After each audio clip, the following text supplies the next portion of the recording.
தான் குத்துனாக்கா வராதுடா குரலி. டேய் கோயந்து அப்படியே வெட்டுறா.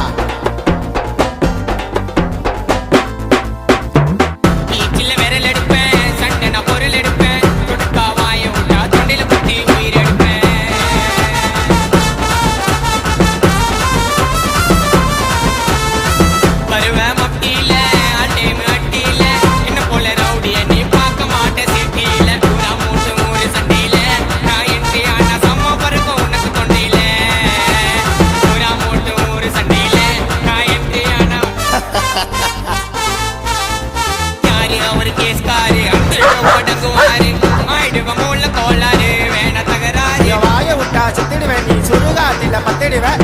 தவறாத வார்த்தை விட்டா சீல சமன் எத்திடுவேன்.